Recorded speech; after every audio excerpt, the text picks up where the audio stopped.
James Caldwell's hand trembled on his rifle. 3 strangers on his porch. The woman's lips were blue. The boy wasn't breathing right. His daughter Emma had died on a porch like this 7 years ago, begging him to save her while fever burned her alive. He'd failed then.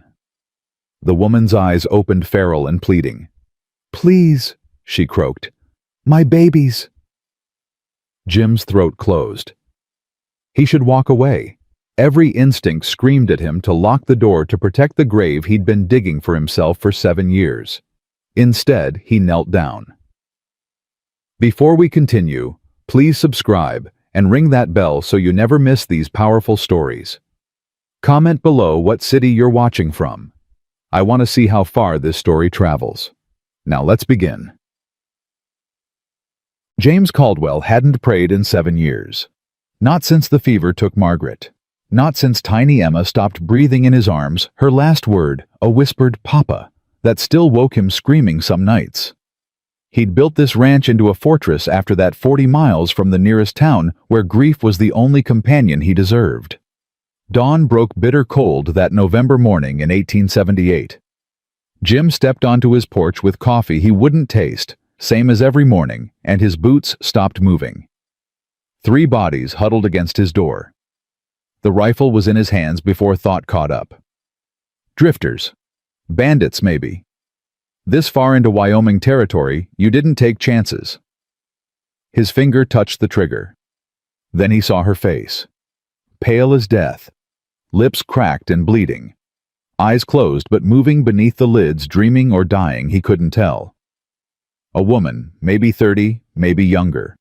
Hard-living aged folks out here. Her arms were wrapped around 2 children like she could shield them from the world with nothing but will. The boy was maybe 8 or 9, face gaunt, breathing shallow.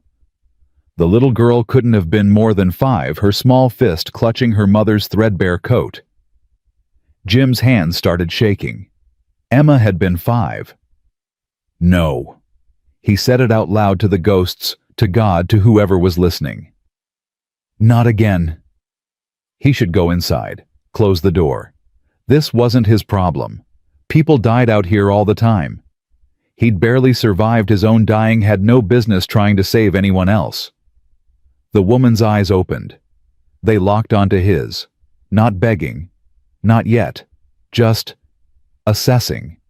Calculating if he was the type to shoot or the type to help. Her hand moved slow to the knife at her belt. Don't. Jim lowered the rifle. Ain't gonna hurt you. Then why the gun? Her voice came out like gravel, barely above a whisper. Why the knife? They stared at each other. The wind picked up, carrying ice that felt like needles. The little girl whimpered in her sleep. The sound punched through Jim's chest like a bullet. The woman saw it in his face. She sat up straighter, protective instinct overriding exhaustion. We'll be gone by sunrise. Just needed somewhere the wind couldn't reach us. Sunrise was an hour ago. She blinked, looked at the sky. Something crumbled in her expression. Then we'll go now. Where? Anywhere that's not here. We're not beggars, mister. We just needed... When's the last time those kids ate? Her jaw tightened. That's none of your concern. When's the last time you ate? She didn't answer. Her hands were shaking now, too, and not just from cold. Jim could see the bones of her wrists, the hollows in her cheeks. This woman had been starving herself to feed her children, and all 3 of them were losing the fight. The boy stirred. Mama. His voice was weak, confused. Shh, Tommy. We're going now. She tried to stand. Her legs gave out. She caught herself on the porch railing, pride and fury burning in her eyes, as she forced her body to cooperate. The boy. Tommy scrambled up, grabbing his mother's arm. Mama, you're shaking. I'm fine. She wasn't fine. Jim could see the fever flush on her cheeks now, the way she couldn't quite focus her eyes. This woman wasn't just hungry. She was sick. He looked at Tommy. The boy was staring at him with those 2 old eyes, the kind kids got when they'd seen things they shouldn't have to see. protective, terrified, ready to fight a grown man with nothing but his bare hands if it meant keeping his mother and sister safe. Just like Jim used to look at his own father before the mind collapse took him. "There's food inside." Jim heard himself say it before he'd decided to say it. "Hot coffee. Fire's going." The woman went still. "Why? Why what? Why would you help us?" Because Emma's ghost was standing right there translucent in the morning light, her small hand reaching for the little girl still sleeping. Because Margaret's voice was in his head, saying what she always said. "Do the right thing, James, even when it's hard, especially when it's hard." Because he was so goddamn tired of being alone with his ghosts.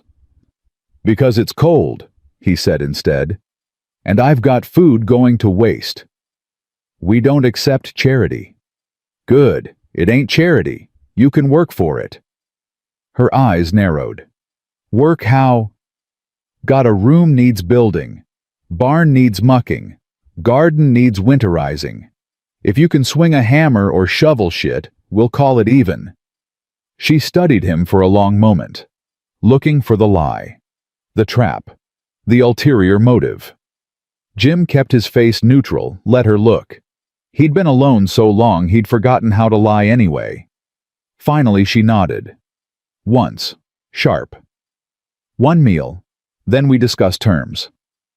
"Fair enough." He turned toward the door, then stopped. "Name's James Caldwell. Folks call me Jim."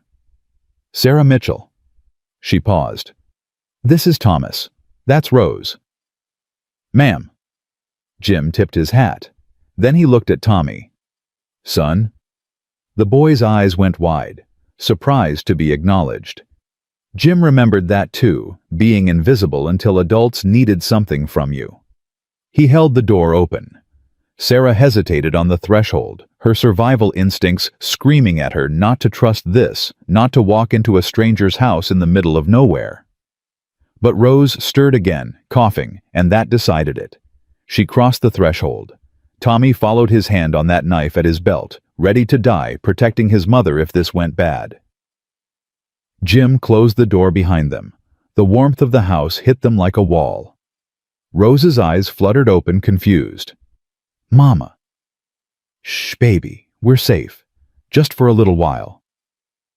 The girl looked around, saw Jim, and buried her face in her mother's shoulder. Sarah's arms tightened around her. "Bathroom's through there," Jim said, pointing. "Wash basin has clean water. I'll get breakfast started."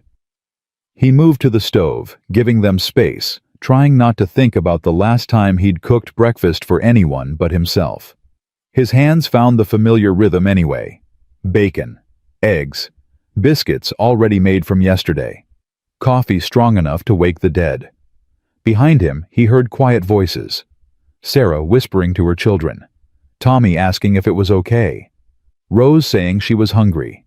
The ordinary sounds of a family in his house for the first time in 7 years. Jim's hand slipped. The knife clattered against the counter. He gripped the edge, breathing hard, fighting the urge to tell them to leave to preserve the careful emptiness he'd built his life around. "Sir," Tommy's voice. Careful, tentative. "Can I help?" Jim turned. The boy stood there, small and thin and determined, like helping was the only way he knew to pay debts. "You know how to set a table?" Tommy's face lit up. "Yes, sir." "Plates are in that cabinet. Forks and knives in the drawer." The boy moved like he'd been given a mission. Sarah watched from the chair by the fire. Rose in her lap, something unreadable in her expression. Pride, maybe, or grief, or both. Jim focused on the food. The bacon sizzled, the biscuits warmed, the coffee perked. Tommy set 4 plates on the table, 4 like it was normal, like this wasn't the first time in 7 years Jim had needed more than one, and stood back waiting for approval. Good work. The boy's smile could have melted snow. When the food was ready, Jim carried the plates over. Sarah started to stand to serve her children first, but Jim shook his head. "Sit. You look like you're gonna fall over." "I'm fine." "You said that already. Didn't make it true then either." He set a plate in front of Rose. The little girl stared at it like she'd never seen food before. Her hand reached out trembling, then pulled back. "It's okay, baby," Sarah whispered. "You can eat." Rose looked at her mother, then at Jim, then back at the plate. She picked up a piece of bacon with both hands and took the smallest, most careful bite. Her eyes closed. A tiny sound escaped her throat. Jim's chest hurt. He set plates in front of Tommy and Sarah. The boy grabbed his fork like he was afraid someone would take the food away. Sarah just stared at hers, her eyes shining. "Something wrong with it?" Jim asked. "No, it's..." Her voice cracked. "Thank you." "Eat." They ate. Rose devoured everything, barely pausing to breathe. Tommy ate fast, but methodical, years of hunger teaching him to make every bite count. Sarah ate slowly, watching her children, watching Jim still waiting for the catch. Jim ate nothing, just drank his coffee and tried not to remember breakfast with Margaret and Emma. Tried not to hear his daughter's laugh. Tried not to feel the ghost of his wife's hand on his shoulder. When the plates were empty, Sarah stood. "Where do you want us to start?" "Start what?" "The work. You said we could work for the meal." "Sit down. We had an agreement." "Sarah." Jim said her name for the first time. She froze. "You're burning up with fever. Your daughter can barely stand. Your son looks like he hasn't slept in days. Nobody's working today." "We don't accept..." "I know, not charity."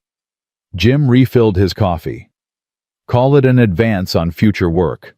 Once you're all rested and fed proper, we'll talk about that room I need built." Her hands gripped the back of the chair. "Why are you doing this?" "Doing what?" "Being kind. Nobody's kind. Not without wanting something." Jim looked at her. Really looked. Saw the bruises on her wrists, old ones faded yellow-green. Saw the way she flinched when he moved too fast. Saw the walls in her eyes built from betrayals he could only guess at. "Maybe I'm just used to eating alone," he said quietly. "And I'm tired of it." Sarah stared at him. Something shifted in her face. Not trust, not yet, but the beginning of something. "The barn has a loft," Jim continued. "Warmer than the porch. Cleaner than what you've been sleeping in. There's blankets. Privacy. Door you can bar from the inside if it makes you feel safer." How long what? How long can we stay?" Jim looked at Rose dozing against her mother, at Tommy fighting to keep his eyes open, child's pride keeping him from admitting exhaustion, at Sarah waiting for him to name his price to demand his payment in flesh or servitude or degradation. "If those kids snore," he said, "I'll build them a room." Sarah's breath caught. "What?" "Heard what I said." "You're offering us a room, a permanent room." "Barn loft's fine for now, but winter's coming hard. Kids that small shouldn't sleep in a barn when there's a house right here." "You don't even know us." "No, but I know what it's like to lose everything." Jim stood, started clearing plates. "And I know what I should have done the last time someone needed help." "What happened?" He didn't answer. Couldn't. The words stuck in his throat like broken glass. Sarah saw it, read it in the set of his shoulders, the way his hands gripped the plates too tight. "I'm sorry," she said softly. "Don't be. Just rest." He moved to the door, grabbed his coat. "I've got work to do. Barn loft's straight back. Clean straw on the left side. Help yourself to anything you need." He was halfway out the door when her voice stopped him. "James." He turned. She was standing now, Rose in her arms. Tommy pressed against her side, a family of 3, held together by nothing but will and love and stubbornness. "Thank you," Sarah said, "for seeing us, for..." Her voice broke. "For treating us like people."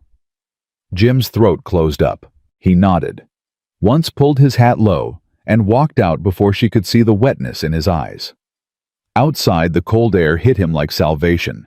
He leaned against the porch railing, breathing hard, his whole body shaking. What the hell had he just done? He'd invited strangers into his home. given them food, shelter, hope, offered to build them a room for God's sake like they were going to stay, like this was going to be something more than temporary, like he was going to let himself care again. No. He said it to the wind, to the mountains, to the ghosts that wouldn't leave him alone. No, this is temporary. They'll rest, get strong, and move on. That's how this works. But even as he said it, he knew it was a lie. Because when Rose had smiled at him over that bacon, when Tommy had called him sir, with something like hope in his voice, when Sarah had whispered thank you, like he'd given her the world instead of just breakfast, something frozen in his chest had cracked, and he didn't know if that was salvation or destruction. Jim walked to the barn, his footsteps heavy in the snow. Work. That's what he needed. Work to stop thinking. Work to stop feeling. Work to stop remembering. He grabbed an axe, started splitting wood. The rhythm was familiar, mindless, brutal. Swing, split, stack, swing, split, stack. His breath came hard and fast, fogging in the cold air. His muscles burned. Good. Pain he could handle. Pain made sense. But every time he swung the axe, he saw Emma's face. Every time the wood split, he heard Margaret's voice. "Do the right thing, James." "I am," he gasped. "I'm doing it. I'm helping them. Are you? Or are you already planning how to protect yourself when they leave? They will leave. Everyone leaves. Or everyone dies." The axe missed. Glanced off the log, nearly took his foot off. Jim stumbled back, breathing like he'd run a mile. "Stop," he whispered. "Please just stop." But the ghosts never stopped. They'd been with him every day for 7 years, reminding him what he'd lost, what he'd failed to save, what he didn't deserve to have again. He looked back at the house. Smoke curled from the chimney. Warm. Alive. Full of people who needed him. People he was already terrified to lose. Jim set down the axe, walked to the woodpile, stared at his hands, calloused and scarred and shaking. "One day," he said to the ghosts. "Give me 1 day to figure out what the hell I'm doing." The wind answered with silence. Inside the barn loft, Sarah laid Rose down on the clean straw, covered her with a blanket that smelled like horses and hay and safety. Tommy curled up beside his sister, his small body finally relaxing, the knife still clutched in one hand. Sarah sat between them and her children, watching the door, waiting for the trap to spring. It had been 6 months since Daniel died. 6 months of running, hiding, surviving. The debt collectors had taken the house 3 days after the funeral. Taken everything. Furniture, clothes, the few pieces of jewelry her mother had left her. They'd have taken the children too, if they could have found a legal way. So Sarah ran. Took her babies and disappeared into the wilderness, working when she could, stealing when she had to, sleeping in abandoned buildings and under bridges, and once in a cave with a family of raccoons who'd been more welcoming than most humans. 3 days ago, they'd arrived in this territory. A clerk at the general store had mentioned a rancher up in the mountains. "Keeps to himself," the man had said. "Lost his family some years back. Ornery as hell but decent. Might have work." Sarah had nothing else to try, so she'd walked. 3 days through snow and cold and exhaustion, her children growing weaker with every mile, until she'd seen this ranch house and decided to risk one night on the porch. She'd expected to be shot, or worse. She hadn't expected kindness, and that scared her more than cruelty ever could. Because cruelty she understood. Cruelty had rules. You kept your head down, did what you were told, protected your children as best you could, and survived. But kindness was dangerous. Kindness made you hope. And hope was the cruelest thing of all when it was taken away.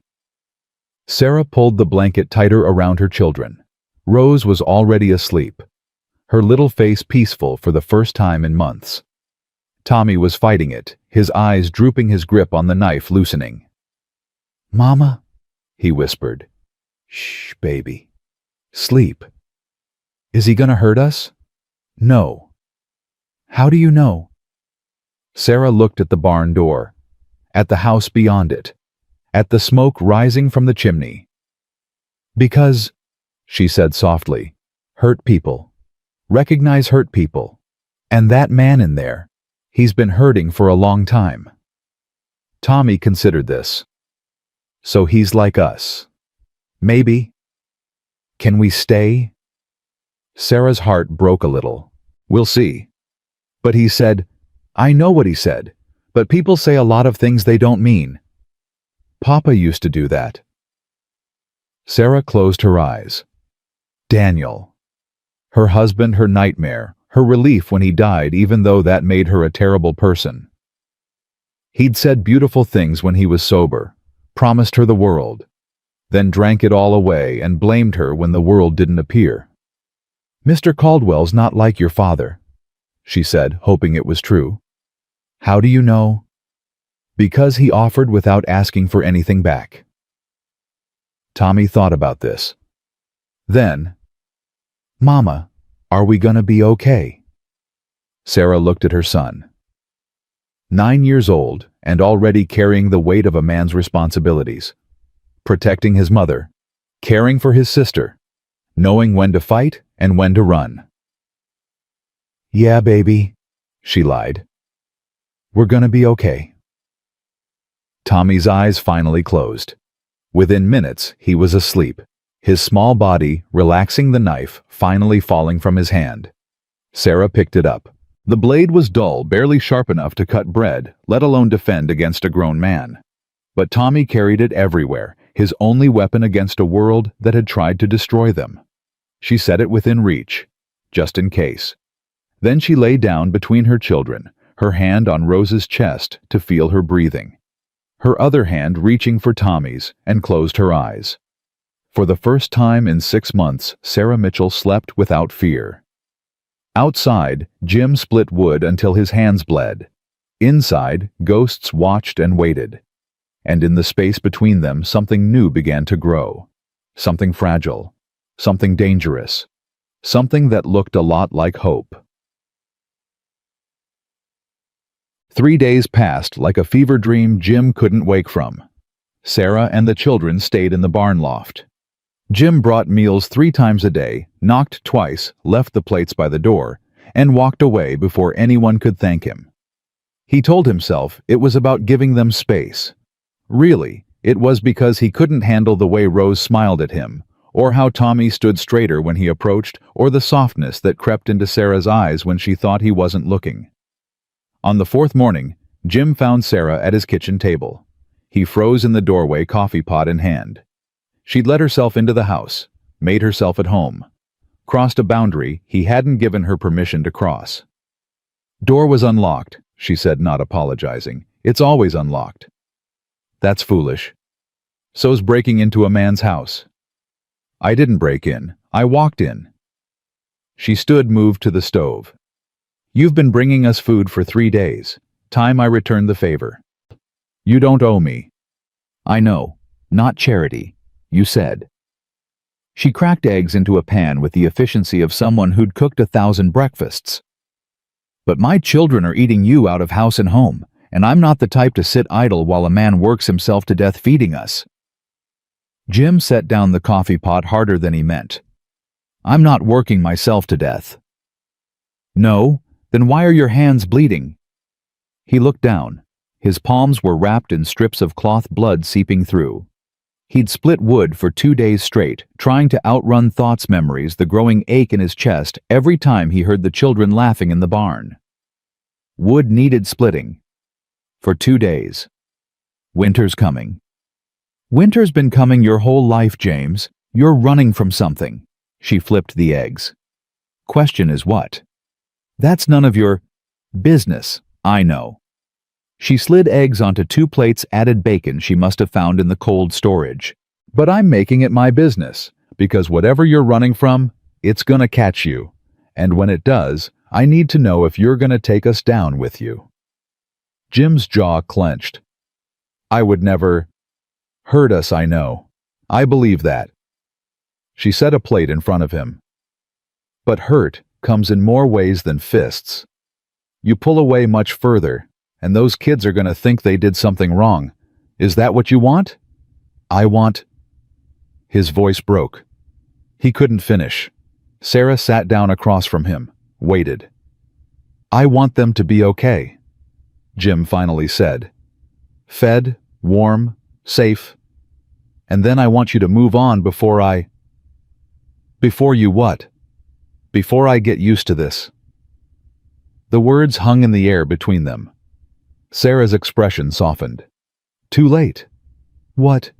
"You're already used to it. Setting 4 plates instead of 1. Listening for their voices. Splitting enough wood to heat a house full of people instead of just yourself." She leaned forward. "You're already attached, James. The question is whether you're brave enough to admit it." "That's not bravery. That's stupidity." "Maybe they're the same thing." Jim stared at his plate. The eggs were perfect. The bacon crisp. The coffee strong. Everything Margaret used to make exactly the way she made it, and the ghost of her was so thick in the room he could barely breathe. "I can't do this again," he whispered. "Do what?" "Care, and then lose." Sarah reached across the table. Her hand covered his. Her palm was rough, calloused, real. "What if you don't lose?" "Everyone loses eventually." "So you'd rather lose now on your terms than take a chance on something real?" "Yes." The word tasted like ash.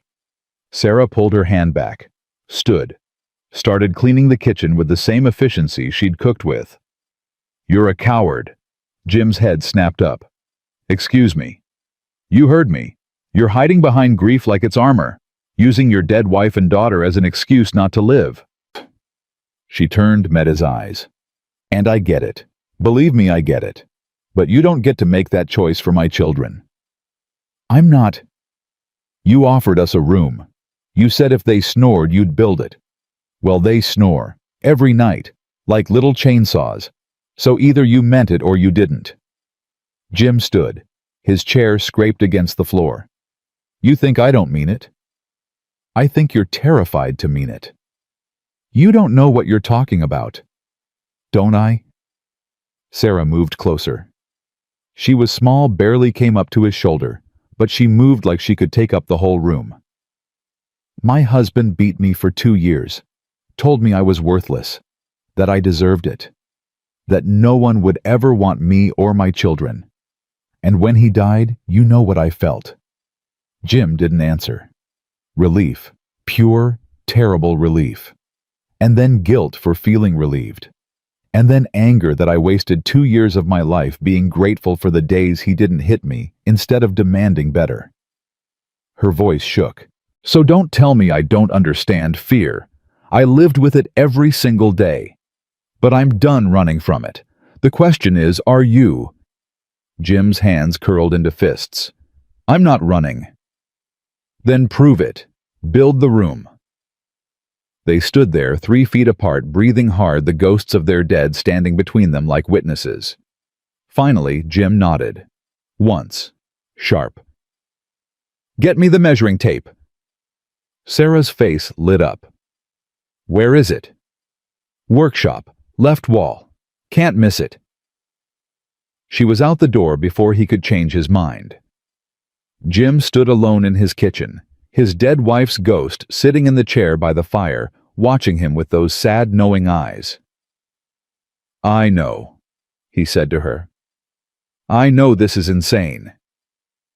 Margaret didn't answer. She never did. But he could feel her approval anyway, warm as sunlight, painful as a knife. The door burst open. Rose ran in first, her small face bright with excitement. "Mama says you're building us a room."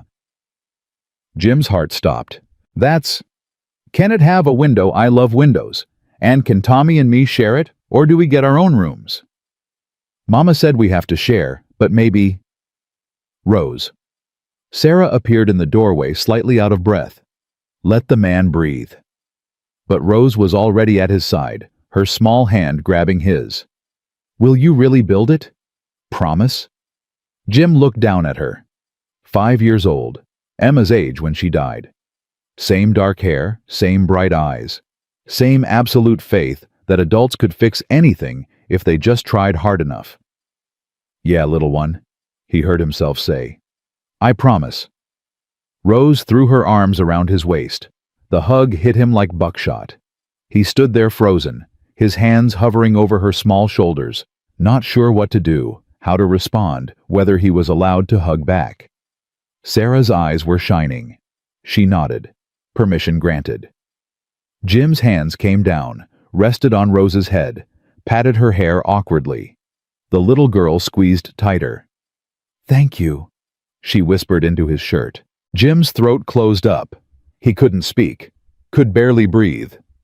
Tommy appeared in the doorway, watching carefully, his hand on that damned knife, ready to protect his sister if this went wrong. Tommy, Jim managed. Come here. The boy hesitated. Why? Because I need someone to hold the measuring tape while I figure out how big this room's gonna be. Tommy's face transformed. Really? Can't build a room without measurements.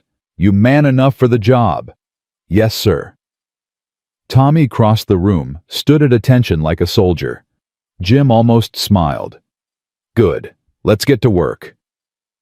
They spent the morning measuring. Jim showed Tommy how to hold the tape taut, how to mark measurements, how to calculate board feet. The boy soaked it up like prairie-soaked rain, asking questions, taking mental notes, his small hands careful and precise. Rose helped by carrying nails one at a time and singing songs that made no sense but somehow made the work lighter. Sarah sketched the room layout on paper, her hands quick and sure, surprising Jim with her spatial awareness. You've done this before, he said. My father was a carpenter. Before he died. How old were you? 12.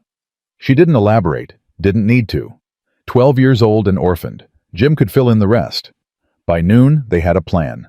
A room attached to the east side of the house. Big enough for 2 beds, a small stove, a window facing the mountains. Not fancy, but solid. Safe. Permanent. When do we start? Tommy asked. Jim looked at Sarah. She looked back. Something passed between them. Understanding, agreement. The acknowledgement that this was real, that they were doing this, that there was no going back. Tomorrow, Jim said. Today we gather supplies. They worked together the rest of the day. Jim showed Tommy how to select lumber, how to check for rot and warp. Rose collected nails in a bucket, counting them out loud, losing track after 20 and starting over. Sarah inventoried tools, organized the workshop with ruthless efficiency that made Jim realize just how chaotic he'd let things get. Evening came too fast. Jim made dinner stew simple and filling, and they ate at the table. 4 people, 4 plates, 4 lives intersecting in ways Jim couldn't have predicted and didn't know how to navigate. Mr. Caldwell, Tommy said quietly. Jim, just Jim. Jim. The boy tested the name. Can I ask you something? Depends on the question. Why are you helping us? Sarah's spoon stopped halfway to her mouth. Rose looked up suddenly, very interested. Jim set down his own spoon, choosing words carefully. You ever been so cold you thought you'd never be warm again? Tommy nodded. That's how I felt, for 7 years. Just cold all the way through like my bones were made of ice. Jim looked at Rose, then Tommy, then Sarah. You 3, you're warm, and I forgot what that felt like. So we're helping you? Tommy asked. Maybe we're helping each other. The boy considered this. Then, that's fair. They finished dinner in comfortable silence. Jim cleared plates. Sarah washed them without being asked. The children sat by the fire, Rose already dozing. Tommy fighting sleep, his head nodding forward and snapping back up every few minutes. Take them to the loft, Jim said.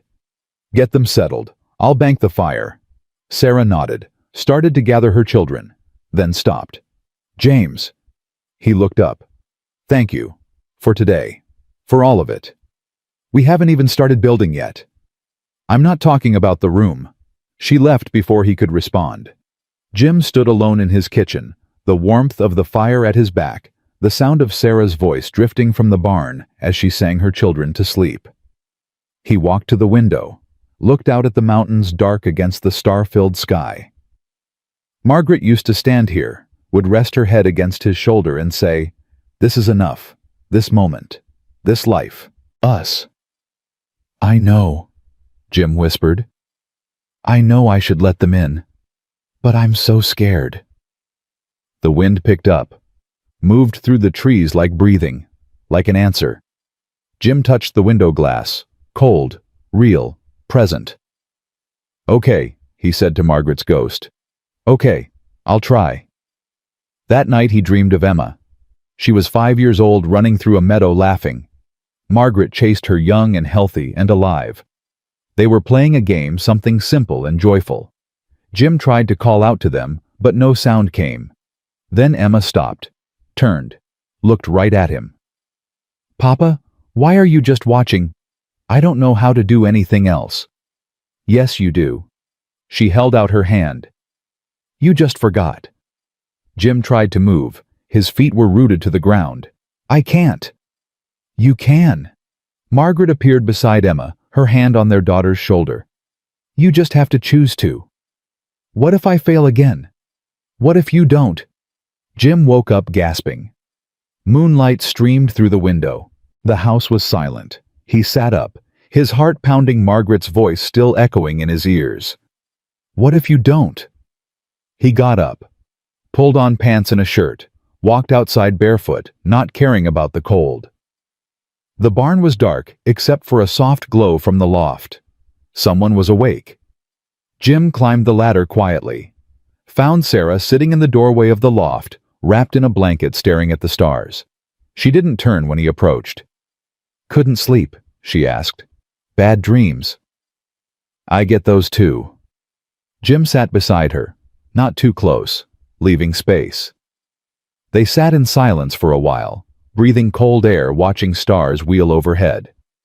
"My husband used to hit me," Sarah said suddenly. "You probably figured that out already." "The bruises." "Yeah." She pulled the blanket tighter. "First time he apologized, cried, swore it would never happen again. So I believed him. Second time he blamed me. Said I made him angry. Said if I just listened better, tried harder, he wouldn't have to discipline me." Jim's hands curled into fists. "Third time, I stopped counting. Because what was the point? He was who he was, and I was trapped." She looked at him. "You want to know why I really ran after he died?" "Why?" "Because I was afraid I'd become him. Afraid I'd teach my children that love meant pain, that they deserved to be hurt, that they should accept cruelty as normal." Her voice broke. "I couldn't let them grow up thinking that's what love looks like." "It's not," Jim said firmly. "Love is what you do every day. Protecting them, feeding them, teaching them they deserve better." "Is that what you're doing? Teaching us we deserve better?" "I'm trying." Sarah shifted closer. Not touching, but close enough that Jim could feel her warmth. "I need you to know something. If you change your mind, if this gets too hard, if you decide you can't do this, I need you to tell me. Don't just pull away and let us wonder what we did wrong. My children have had enough of that." "I won't. Promise me, James. Promise me you'll be honest, even if the truth is that you want us gone." Jim looked at her, really looked. Saw the scars she carried, visible and invisible. Saw the strength it took to keep going. Saw the same fear he felt reflected back at him. "I promise," he said, "but I don't want you gone." "Then what do you want?" "I don't know yet, but I'm willing to find out if you are." Sarah smiled, small, tentative, real. "Okay." They sat together until the stars began to fade. Then Jim stood, offered his hand, helped her up. Their fingers lingered together for a moment longer than necessary. "Get some sleep," he said. "Tomorrow we start building." "Tomorrow?" she echoed. Jim climbed down the ladder, walked back to the house. Didn't look back because if he did, he'd never leave. Inside, Margaret's ghost was waiting by the fire. "I know," he told her. "I'm doing it. I'm trying." The ghost smiled, then faded. And for the first time in 7 years, Jim went to bed and didn't dream of death. Morning came cold and clear. Jim woke before dawn, his body moving on instinct. Coffee, breakfast, work, the familiar rhythm of survival. But when he walked into the kitchen, Sarah was already there. Coffee made, breakfast cooking, moving through his space like she'd always been there. "Morning," she said, not turning around. "Morning." Jim poured coffee. "You don't have to."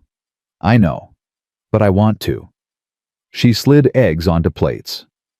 "Besides, if we're building today, we need a good breakfast." Tommy and Rose appeared moments later, faces bright with excitement. Rose climbed into a chair, swinging her feet. Tommy stood beside Jim, waiting for instructions like a soldier awaiting orders. "Today's the day," the boy asked. "Today's the day." They ate quickly. Jim showed Tommy how to organize tools, how to carry lumber without getting splinters, how to measure twice and cut once. Rose helped by staying out of the way and singing encouragement. Sarah worked beside Jim like they'd been building together for years. She didn't flinch at hard work, didn't complain. Just set her jaw and lifted boards and hammered nails with the strength of someone who'd learned that survival meant being tougher than your circumstances. By midday, the foundation was laid. By evening, the frame was up. Jim stepped back, surveying their work. The skeleton of a room. Bones that would become a home. "It's real," Tommy whispered. "Not yet," Jim said. "But it will be." They worked for 6 days straight, dawn to dusk, building. Jim taught Tommy everything he knew. The boy learned fast, his small hands becoming confident, capable. Rose painted rocks to mark the corners of the room, turning work into art. Sarah matched Jim board for board, her strength surprising him, her determination humbling him. On the 7th day, they rested. Not because God demanded it, but because their bodies did. Jim woke late, his muscles screaming. Found the house empty. Panic hit him like a fist. They'd left. He'd scared them away. He'd been too much or not enough or... Then he heard laughter from outside. Jim stumbled to the window. Sarah and the children were in the yard. Tommy was teaching Rose how to throw. Sarah was hanging laundry on the line Jim hadn't used in 7 years. Ordinary, domestic, beautiful. Jim's chest hurt. He walked outside slowly. Tommy saw him first. "Jim, watch this." The boy threw. The rock sailed 10 feet. Rose clapped. Sarah turned, saw Jim, and smiled. That smile hit harder than any punch he'd ever taken. "Sleep well?" she asked. "Yeah." He couldn't stop looking at her. At them. At this strange, fragile thing growing between them. "You... better than I have in years." "Mama says the room will be done in 2 days," Rose announced, running over. "Is that true?" Jim looked at the partially built structure. Walls up, roof joists ready, windows waiting to be installed. "Maybe 3. 3 days until we have a real room." Rose's eyes went wide. "A room that's ours." "A room that's yours," Rose squealed, hugged his leg, ran back to her mother, chattering about curtains and where her bed would go and whether they could get a rug. Tommy approached more cautiously. "Jim, can I ask you something?" "Always." "After the room's done, are we staying for real?" Jim knelt down, eye level with the boy. "Do you want to stay? More than anything?" "Then yeah. For real." Tommy's face crumpled. He launched himself at Jim's arms, wrapping around his neck, small body shaking. Jim caught him, held him, felt the boy's tears soaking into his shirt. "It's okay," Jim murmured. "You're safe. All of you. I promise." "Papa used to promise things too," Tommy whispered. "And then he'd hurt us." Jim's heart broke. He pulled back, held Tommy's shoulders. "Look at me. I will never hurt you. Not you, not your sister, not your mother. You understand? Never. How do I know you mean it? Because I'm still here. Because I'm building you a room instead of sending you away. Because, his voice cracked, because I know what it's like to be broken, and I won't do that to anyone else, especially not you. Tommy searched his face, looking for the lie, the trap, the moment adults always betrayed you. But Jim held his gaze steady, letting the boy see everything, the grief, the fear, the desperate, terrifying hope. Finally, Tommy nodded. Okay, I believe you. Good. Jim squeezed his shoulders, stood. Now go help your sister before she throws a rock through my window. Tommy laughed. Actually laughed. The sound was like sunlight breaking through storm clouds. He ran back to Rose, and Jim stood there watching them, feeling something dangerous growing in his chest. Love.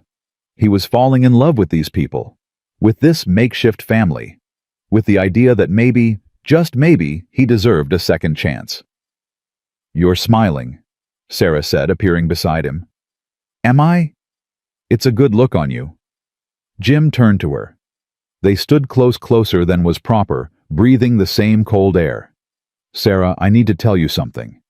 Okay? I don't know how to do this, any of this. I've been alone so long I've forgotten how to be a person. So have I. But I want to try. He stopped. Started again. I want you to stay. Not just until the room's done. Not just for winter. I want you here, permanent, if you'll have me. Have this life. Sarah kissed him. It wasn't much, just a brush of lips. Quick, tentative, over before he could respond, but it burned through him like wildfire. Is that a yes? He asked, his voice rough. That's a, maybe ask me properly after the room's done, and we've survived winter together, and we're sure this isn't just convenience or loneliness or... Jim kissed her back, longer this time, deeper, tasting coffee and hope, and the promise of something worth fighting for. When they pulled apart, they were both breathing hard. That's still my answer, Sarah whispered. But she was smiling. Fair enough. They stood there, foreheads together, while Tommy and Rose played in the yard, and the mountains watched, and the ghosts of their dead finally stopped screaming. 3 days later, the room was finished. Roof solid, walls painted, windows installed, 2 beds built by hand, a small stove for heat. Curtains Sarah had sewn from fabric Jim bought in town, ignoring the stares and whispers. They stood in the doorway together. Jim, Sarah, Tommy, Rose. A family. Maybe. Almost. If they were brave enough to claim it. It's perfect, Rose breathed. It's ours, Tommy asked, still not quite believing. Jim knelt down, pulled out his knife, carved into the doorframe right there in front of them. Thomas and Rose Mitchell, 1878 home. He stood, looked at Sarah. Permanent enough? Her eyes filled with tears. She nodded. Couldn't speak. Just pulled him close, and he wrapped his arms around her, and the children grabbed them both, and they stood there in the doorway of the room they'd built together, holding on like they could make the moment last forever. Outside, snow began to fall, the first snow of winter. It would be a hard season, but they'd face it together, and that made all the difference. The snow kept falling, 3 inches, 6, a foot. Winter came early and fierce that year, like it was testing them, seeing if this fragile new thing they'd built could survive the cold. Jim woke on the 8th morning to find Sarah already gone from the barn loft. She'd been sleeping there, still maintaining propriety, even though the whole arrangement was already improper by any town standard. He found her in the main house, staring at the stove like it held answers to questions she hadn't asked yet. "Coffee's ready?" she said without turning. "You're up early." "Couldn't sleep." She poured 2 cups, handed him one. Her fingers brushed his. Neither of them pulled away. "We need to talk about supplies." "What about them?" "We're running low. Flour, sugar, coffee. Basic things." She met his eyes. Someone needs to go to town. Jim's jaw tightened. I'll go.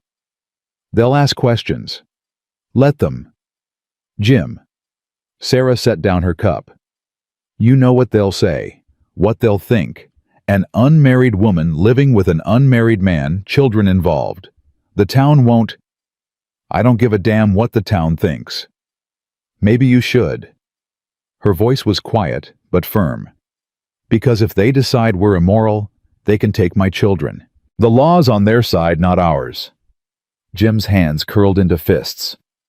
They won't touch those kids. How will you stop them? With what legal standing? You're not their father. I'm not your wife. We're nothing to each other in the eyes of the law. She looked away. We're just people living in sin. The words hung heavy. Jim wanted to argue, wanted to say it didn't matter what the law said, what the town thought. But he'd seen it before. Women losing their children because some judge decided their living situation was unfit. Men hanged for less than harboring a widow without a chaperone. What do you want me to do? He asked. I don't know. Sarah's voice cracked. I just know I can't lose them. I can't. Jim crossed the space between them, took her shoulders, made her look at him. You won't. I promise you, Sarah. They'll have to go through me first. That's what I'm afraid of. Tears spilled down her cheeks. What if they hurt you? What if standing up for us costs you everything? I already lost everything once. I survived. I'll survive again if I have to. But I don't want you to have to. She grabbed his shirt. I don't want you to suffer because of us. Too late. You're already under my skin, all three of you. He wiped her tears with his thumb. So we figure this out. Together. The door burst open. Tommy stood there, face white, breathing hard. Jim. There's riders coming. 3 of them. Jim's blood went cold. How far? Maybe 10 minutes. Get your mother and sister into the back room. Now. But. Now, Tommy. The boy ran. Sarah grabbed Jim's arm. What are you going to do? Whatever I have to.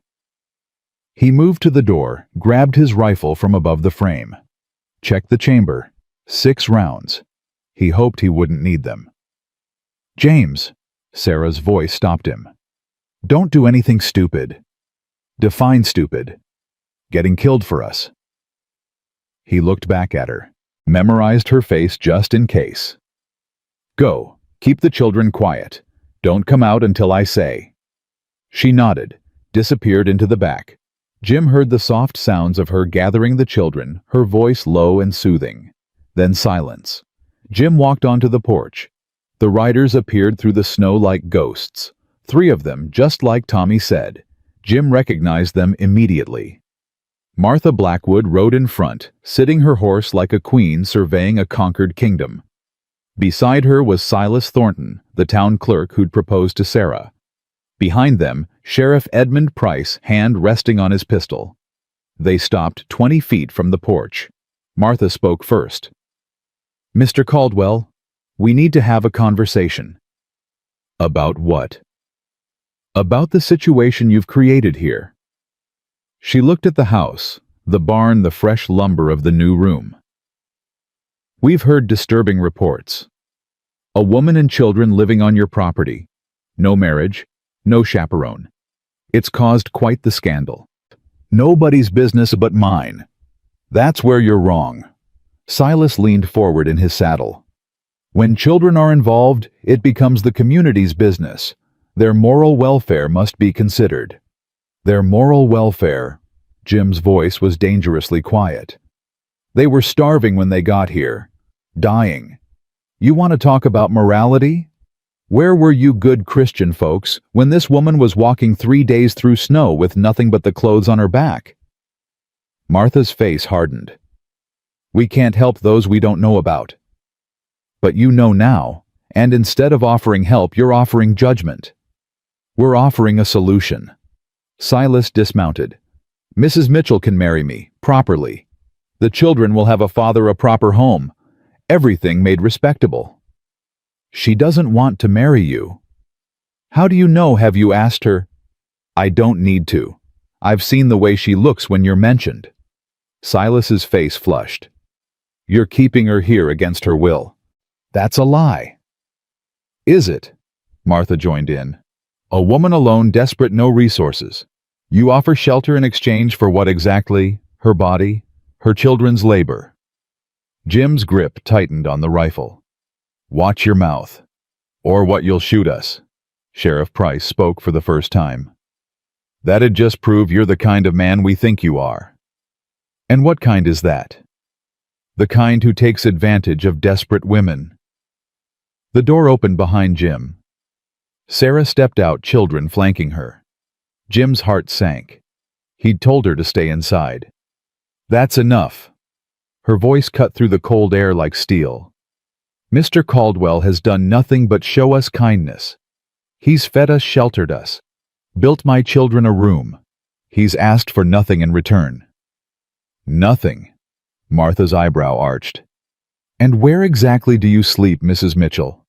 The barn loft, with my children, where we've slept since we arrived. How convenient. And we're expected to believe nothing improper has occurred. Sarah's face went white with rage. Believe what you want. I know the truth. The truth is you're living in sin. Silas stepped forward.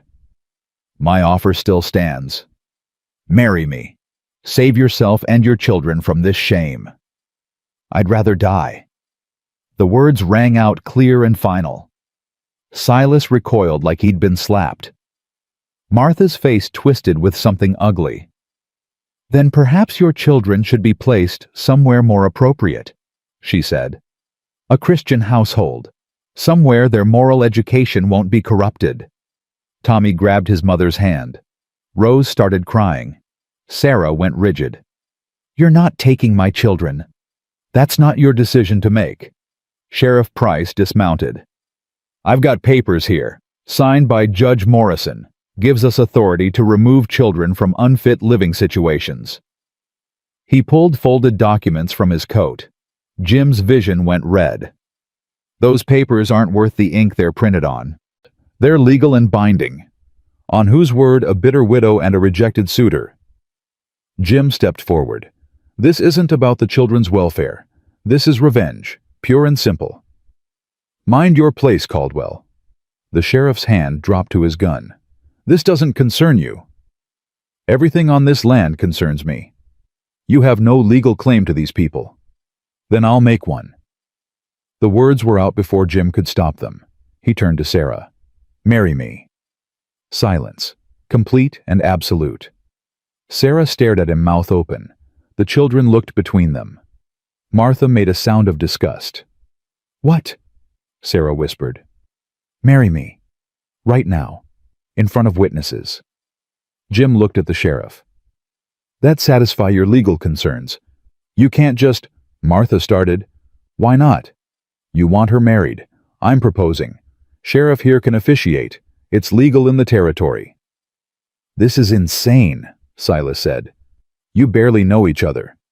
I know enough. Jim's eyes never left Sarah. I know she's strong. I know she's a good mother. I know she makes the best coffee I've ever had and can swing a hammer better than most men. That's enough for me. Sarah. He said her name like a prayer. I'm not asking for love. I'm not even asking for forever. I'm asking you to let me protect you, legally. So nobody can take your children. So you never have to be afraid again. James, her voice broke. You can't marry me out of pity. It's not pity. Then what is it? He wanted to say, love, wanted to tell her that somewhere between that first breakfast and building the room, between teaching Tommy to hammer and watching Rose paint rocks, he'd fallen completely and irrevocably in love with all three of them. But the words stuck in his throat, too big, too terrifying. It's the right thing to do, he said instead. Something flickered in Sarah's eyes. Disappointment, maybe, but also relief. She looked at her children. Tommy nodded frantically. Rose was still crying, but she reached for Jim's hand. Okay, Sarah said quietly. Okay, I'll marry you. Martha exploded. This is a farce, Sheriff. You can't allow this. Why not? Price looked almost amused. They're both of age, both willing. I got the authority to perform the ceremony right here. Solves the legal problem neat and clean. But, unless you want to admit this was never about the children's welfare. The sheriff's expression hardened. Was it Mrs. Blackwood? Martha's mouth opened and closed. Silas looked like he wanted to be anywhere else. Finally, Martha jerked her horse around. Fine, marry her. But don't expect the town to accept this. Don't expect invitations or kindness or Christian charity when winter gets hard and you realize you've shackled yourself to used goods and another man's brats. Jim moved faster than thought, crossed the space, grabbed her horse's bridle. His voice came out low and deadly. You ever call them that again, I'll forget you're a woman. You dare threaten me? That's not a threat, that's a promise. He released the bridle. Now get off my land. Martha and Silas left at a gallop. The sheriff watched them go, then turned back to Jim and Sarah. You two sure about this? Jim looked at Sarah.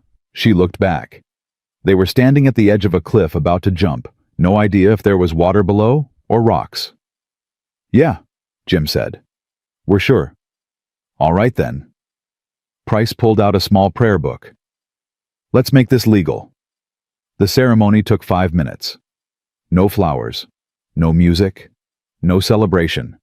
Just two people standing in the snow promising things they weren't sure they could deliver, witnessed by a skeptical sheriff and two confused children. Do you, James Caldwell, take this woman to be your lawfully wedded wife? I do. Do you, Sarah Mitchell, take this man to be your lawfully wedded husband? Sarah's hand trembled in Jim's. I do. By the power vested in me by the Wyoming Territory, I pronounce you man and wife. Price closed the book. You can kiss her if you want, or not. Up to you. Jim looked at Sarah. They hadn't discussed this part. Hadn't discussed any of it, really. This whole thing was insane, impulsive, probably a mistake. He kissed her anyway. It was nothing like the kiss by the barn. That had been gentle, tentative. This was desperate, claiming. Sealing a deal they'd both just made with their eyes wide open and their hearts terrified. When they pulled apart, Sarah was crying. Tommy was grinning. Rose was clapping. The sheriff looked uncomfortable. I'll file the papers in town, Price said. You're legal now. Ain't nobody can touch those kids. Thank you. Don't thank me yet. Martha Blackwood's got influence. She'll make your life hell if she can. Let her try. The sheriff tipped his hat, mounted up, and rode away. The four of them stood in the yard, snow falling around them, the weight of what they'd just done settling in. So, Tommy said finally, does this mean you're our pa now? Jim's throat closed up. He looked at Sarah. She nodded. Permission granted. If you'll have me, Jim said. Tommy threw himself at Jim, arms wrapping tight. Rose followed. Jim knelt, catching them both, holding these children who weren't his by blood, but were becoming his by choice. Sarah watched tears streaming down her face. Jim reached out, pulled her in too, and they stood there in a tight circle. A family made not by birth or law, but by desperate need and foolish hope. What do we do now? Sarah whispered. We go inside, Jim said. We get warm. We figure out the rest as we go. They went inside. Jim built up the fire while Sarah made coffee with shaking hands. The children disappeared into their new room voices' quiet processing. Jim and Sarah sat at the table, married now, legal now, and had no idea what to say to each other. I'm sorry, Jim said finally. For what? For proposing like that. You deserved better. Flowers, romance, a choice. You gave me a choice. Did I trap you? Sarah reached across the table, took his hand. James, look at me. He looked. You saved us, again. I'm not trapped. I'm grateful. I don't want gratitude. Then what do you want? The question hung there. Jim could say it now, could tell her the truth, that he wanted her, really wanted her, not just as a convenience or a legal protection, but as a partner, a companion, maybe even as something more. I want you to be happy, he said instead. Coward. Sarah's expression flickered. She pulled her hand back. Right, of course. Sarah. It's fine. We both know what this is, a practical arrangement, nothing more. Is that what you want it to be? Does it matter? Yes. She stood, started washing dishes that didn't need washing. We should set some ground rules, separate sleeping arrangements, no expectations of marital relations. This is a legal arrangement only. Every word hit Jim like a punch. If that's what you want. It's what makes sense. To hell with sense. Jim stood. Sarah, look at me. She didn't turn. I married you because they were going to take your children. That's true. But I also married you because I wanted to. Because the thought of you leaving, of losing you and Tommy and Rose, made me feel like I was dying again. He moved closer. So, if you want separate sleeping arrangements, fine. If you want this to be purely legal, fine. But don't stand there and tell me it's what makes sense, when we both know we stopped making sense the moment you fell asleep on my porch. Sarah's shoulders shook. She was crying again. Jim reached for her, hesitated, then wrapped his arms around her from behind. She leaned into him. I'm scared, she whispered. Me too. What if this doesn't work? What if it does? She turned in his arms. They were so close, Jim could count her freckles, could see the gold flecks in her brown eyes, could feel her breath on his face. I want it to work, she said. God help me, I want this to be real. Then let's make it real. How? One day at a time, one moment at a time. He touched her face. No expectations, no pressure, just us figuring it out together. You make it sound simple. It's probably not. Probably complicated as hell. But I'm willing to try if you are. Sarah studied his face, looking for the lie, the trap.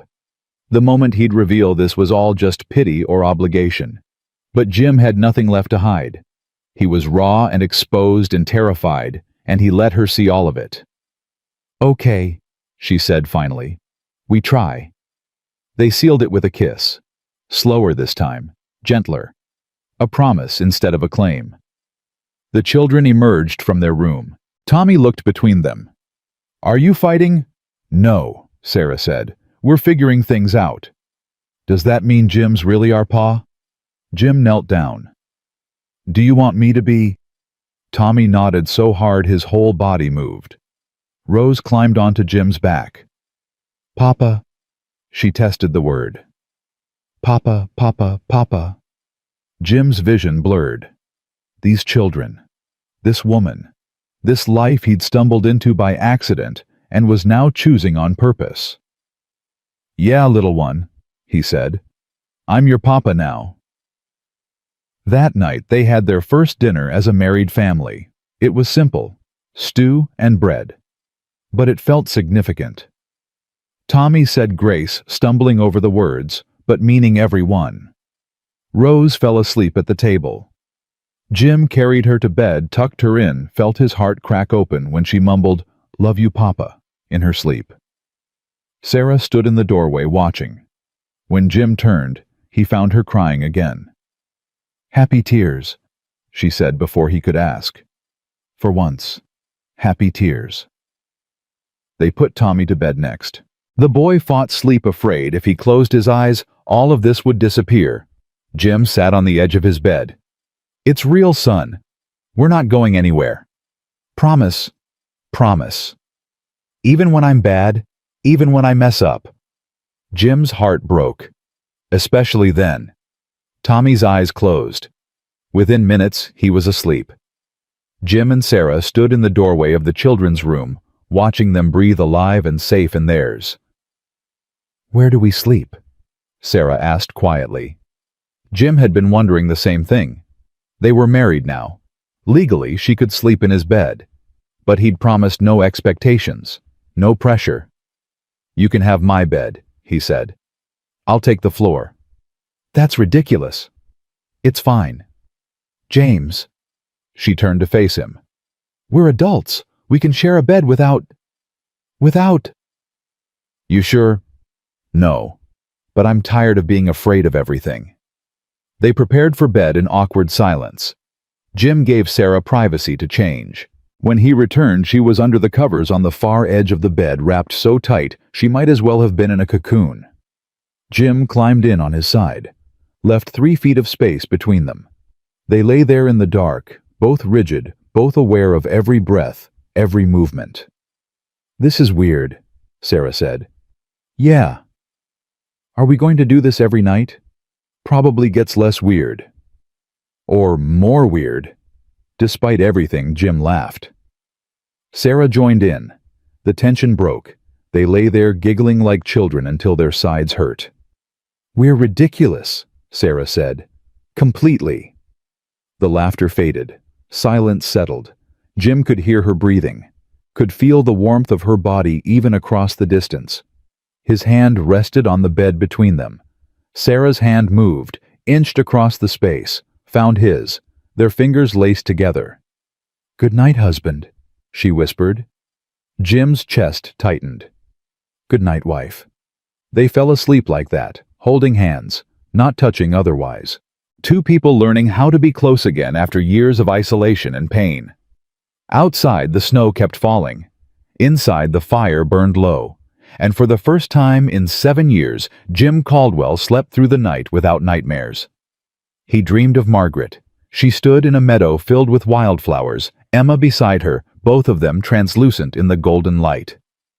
"You did good, James," Margaret said. "I miss you."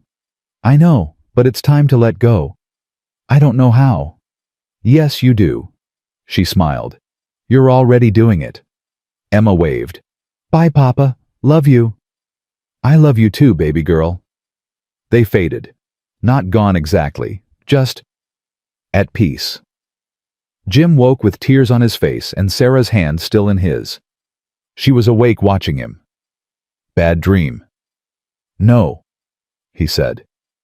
"The opposite." She didn't ask what he meant, just squeezed his hand, and Jim squeezed back. They were married now. Legal now. But more than that, they were choosing each other. Every day. Every moment. Building something real from the wreckage of their broken lives. It wasn't perfect. It wasn't easy. But it was theirs. And that was enough. Winter tightened its grip. 2 weeks passed after the wedding, and Jim learned what it meant to be a husband again, a father for the first time. He learned that Rose sang when she was happy, and went silent when she was scared. That Tommy had nightmares about his real father, and would wake up swinging. That Sarah talked in her sleep, mostly apologies to people who weren't there anymore. He learned to sleep with one hand touching Sarah, just enough contact to remind them both they weren't alone. He learned to check Tommy's room 3 times a night, making sure the boy was breathing, was safe, wasn't running. He learned that Rose wouldn't eat eggs unless they were scrambled, that Tommy hated carrots, but would choke them down to prove he was tough. He learned that being a family wasn't about blood. It was about showing up every single day, every single day. They were having breakfast when the first stone hit the window. The glass cracked but didn't shatter. Tommy jumped. Rose screamed. Sarah was on her feet instantly, grabbing both children, pulling them away from the window. Jim grabbed his rifle, moved to the door. "Stay inside." "James, don't." He was already outside. 4 men on horses at the edge of his property. Not close enough to be an immediate threat. Close enough to make their point. Jim recognized 2 of them, Silas Thornton, and Martha Blackwood's son Jacob, who Jim had always thought was decent until now. "That's far enough," Jim called out. "This is still a free territory, Caldwell," Jacob called back. "We can ride where we please." "Not on my land." "Your land," Silas laughed. "Bought with what, the devil's money? Everyone knows you've been hoarding gold from your mining days. living up here like a hermit with your stolen fortune while good Christian folks struggle." Jim's jaw clenched. He'd sold his mining claim 8 years ago, bought this land, built this ranch with his own hands. There was no gold, no fortune. Just hard work and grief. "Get off my property, or what you'll shoot us." A third man Jim didn't recognize moved his horse forward. "That'd just prove what we all know. You're a criminal, a deviant, corrupting that poor widow woman and her innocent children. Those children have a father now, me, legal and binding." "A father," Silas spat. "You're a replacement, a poor substitute for a real man. That boy will never respect you, that little girl will never love you, and that woman—" He smiled ugly. "She's just using you until something better comes along." Jim raised the rifle. "Last warning." "James, don't—" Sarah's voice from behind him. She'd come out despite his order. "They're not worth it." "Listen to your woman Caldwell." Jacob's voice had an edge. "Walk away. This doesn't have to get ugly." "You threw a rock at my window, at my children. It's already ugly." "That was a warning. Next time it'll be worse."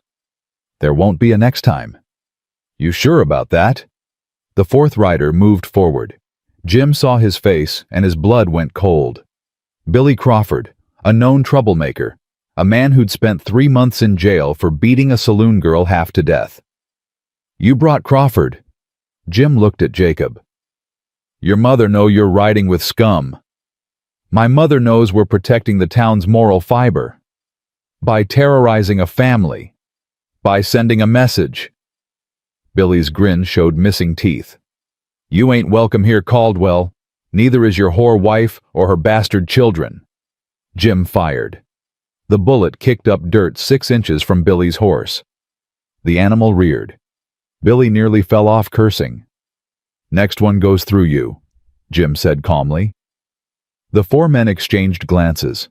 Sarah was beside Jim now, her hand on his arm. "Please, let them go. Don't make this worse. They started it, and we can finish it by walking away. Walking away makes us victims. Fighting makes us targets." She looked at him with those eyes that saw too much. "Please, James, for the children." Jim lowered the rifle. Not because he wanted to, because she was right. The 4 riders sat there waiting to see what he'd do. Finally, Silas spoke. "Smart choice. But understand this, Caldwell. We'll be watching. One mistake, one slip, one hint that those children are being mistreated or corrupted, and we'll be back. With the law, with the judge. And next time we won't leave empty-handed." They rode off. Jim stood there, rage boiling in his chest. Sarah's hand still on his arm, anchoring him. "They're not going to stop," she said quietly. "I know. They're going to make our lives hell until we leave, or until we're not leaving. James. This is our home. Those are our children. We're not running." Sarah turned him to face her. "I've been running for 6 months. I know what it looks like. And I know what happens when you stop running and start fighting. People get hurt. People die. You want me to just let them terrorize us? I want you to be smart." Smart would have been never opening my door that first morning. The words came out harsher than he meant. Sarah flinched like he'd hit her. Jim immediately regretted it. "I didn't mean—" "Yes, you did." Her voice went flat. "You meant every word. We're a burden, a complication. And now that burden includes threats and violence and—" "Sarah, stop. Why, it's true. You were safe before us. Alone, but safe. Now you're married to a woman you don't love, raising children who aren't yours, fighting battles you never asked for." Tears streamed down her face. "Maybe they're right. Maybe we should leave." "No." Jim grabbed her shoulders. "No. You're not leaving. I won't let you. You can't stop us. Watch me." His voice broke. "Sarah, I married you because I wanted to. I'm fighting for you because I choose to. Those children in there, They're mine now. By law, by choice, by every measure that matters. And I will burn this whole territory down before I let anyone take them. Even if it costs you everything. I already told you. I lost everything once. I survived. But losing you," he pulled her close, "losing you and Tommy and Rose, that would actually kill me." Sarah collapsed against him, sobbing. Jim held her while she broke, while she let out all the fear and exhaustion and terror she'd been holding in. The door opened. Tommy stood there, Rose hiding behind him, both children pale and scared.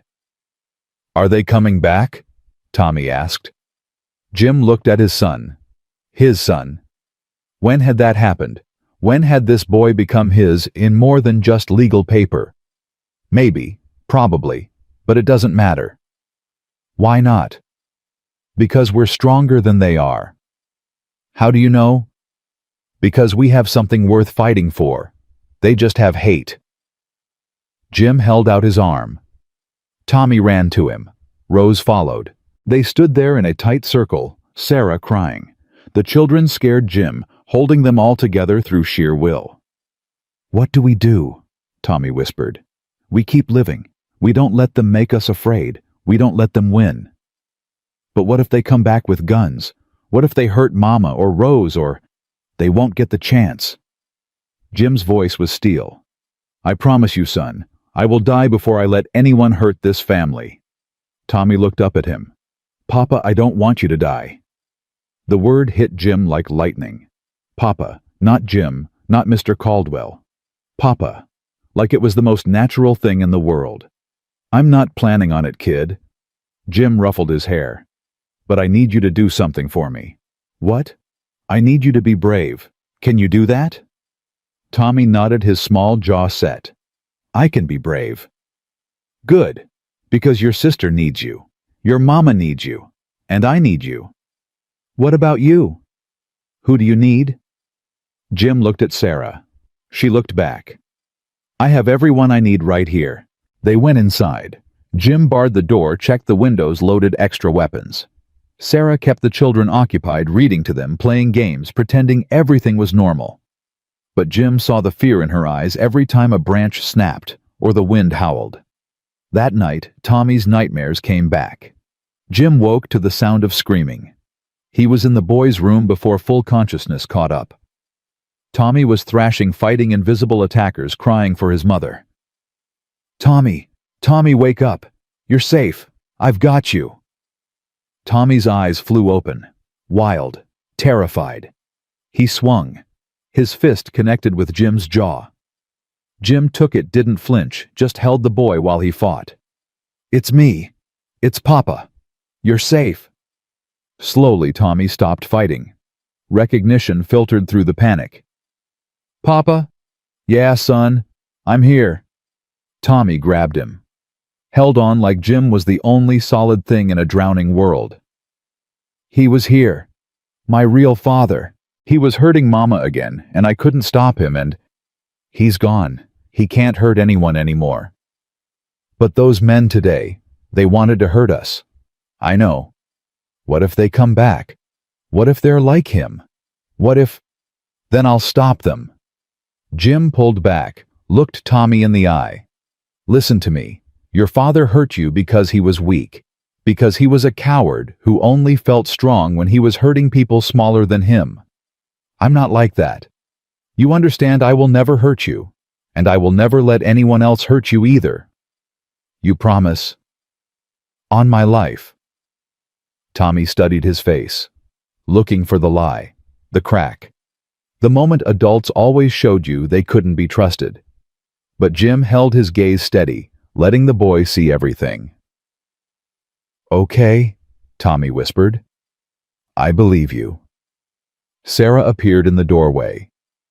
"Is he all right?" "Nightmare." Jim stood, lifted Tommy easily. The boy was light, too light, still recovering from months of hunger. "I've got him." He carried Tommy to his and Sarah's bed, set him down between them.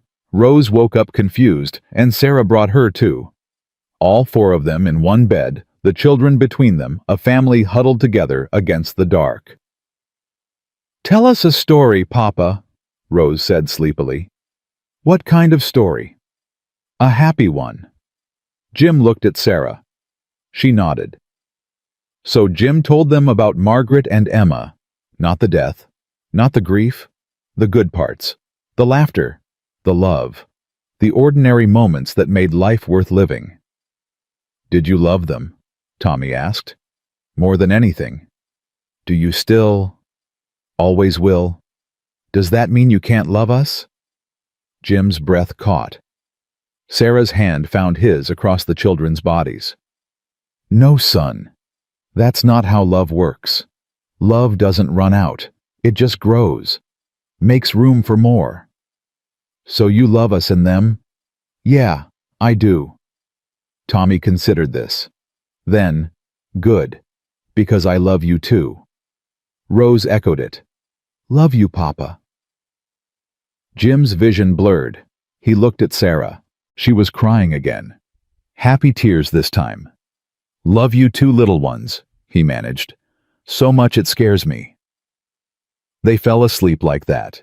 A pile of humans taking comfort in proximity and warmth, in the knowledge that they weren't alone. Jim lay awake long after everyone else slept, listening to their breathing, memorizing the weight of them praying to a God he wasn't sure believed in him anymore, that he could keep them safe. Morning came too fast. Jim woke to find Sarah already up making breakfast, moving through the kitchen like a ghost. He knew that look. She was planning something. What are you thinking? He asked. We need supplies, real supplies. Enough to last through winter without going to town. I'll go. They'll recognize you. They'll hassle you. Maybe worse.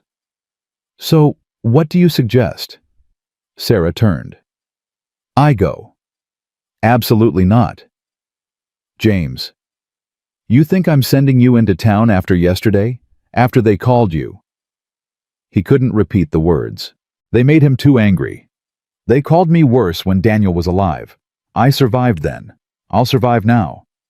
You had to survive then. You don't now. You have me. And what happens when they provoke you into a fight?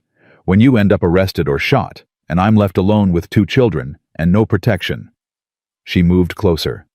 I know you want to protect us, but sometimes protecting means stepping back. I can't let you go alone. Then come with me, but let me do the talking. Jim wanted to argue. Every instinct screamed at him to lock her in the house, to go himself to handle this like men had always handled things. But Sarah wasn't asking for his permission. She was telling him how it was going to be. Fine, but I'm armed. And if anyone even looks at you wrong, you'll stay calm and let me handle it. Sarah. Promise me, James. No fighting, no matter what they say. Jim's jaw clenched. I can't promise that. Then we don't go at all. They stared at each other. A battle of wills. 2 stubborn people who'd survived alone, learning how to compromise. I'll try, Jim finally said. That's the best I can do. Good enough. They left the children with instructions to bar the door and not open it for anyone. Tommy had his knife. Rose had instructions to hide under her bed. Neither child wanted them to go, but Sarah was firm. We'll be back before dark. Be brave. The ride to town took an hour. Jim and Sarah didn't talk much, both of them tense, watching the trees, expecting ambush. But they made it without incident. Town was busier than Jim remembered. People everywhere. Normal life continuing while his world fell apart. They tied their horses at the general store. Jim helped Sarah down. Her hand lingered in his. Remember. Calm. I remember. They walked in together. The store went silent. Every eye turned to them. Jim felt Sarah stiffen beside him, but she kept walking head high, moving to the counter like she owned the place. Mrs. Caldwell. The clerk's voice was carefully neutral. What can I do for you? I need supplies. Flour, sugar, coffee, salt. Enough for 3 months. That's a lot of supplies. It's a long winter. The clerk glanced at Jim. Your husband good for the credit. My husband has cash. Sarah set coins on the counter. Real money. Jim had given it to her that morning, the last of his savings. Will this cover it? The clerk counted, nodded. Should do. I'll get your order together. He disappeared into the back. Sarah stood at the counter, rigid, waiting.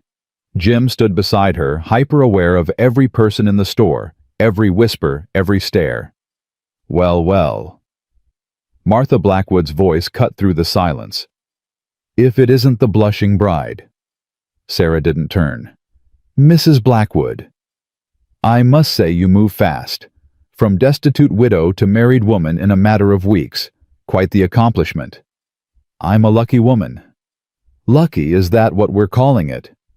Martha moved closer. Jim's hand dropped to his gun. Sarah's hand caught his wrist, held tight. What would you call it? Sarah asked. Opportunistic, manipulative. Exactly what I'd expect from a woman of your background. And what background is that? One that includes a drunk for a husband and bastard children. Sarah's hand tightened on Jim's wrist. He could feel her shaking, could feel his own rage building like a wildfire. My children are legitimate, Sarah said quietly, and my husband was their father. Whatever else he was doesn't change that. And what is your current husband? Besides a fool who fell for a pretty face and a sob story. Jim stepped forward. Sarah's nails dug into his wrist. He's a good man, Sarah said. Better than I deserve. Better than this town deserves. A good man who harbors fugitives. Fugitives. Sarah's voice stayed level. I'm a widow who fell on hard times. That's not a crime. No? Then why were you running? What were you hiding from? I was hiding from people like you. People who judge before they know the facts. People who prefer cruelty to compassion. Martha's face flushed. You dare speak to me about cruelty? You who corrupted a good man, turned him against his community, isolated him on that ranch like some kind of hermit king. I corrupted no one. James made his own choices. Because you manipulated him. Used your feminine wiles and your poor helpless children to... Enough. Jim's voice cut through the store. You want to attack someone, attack me. Leave my wife alone.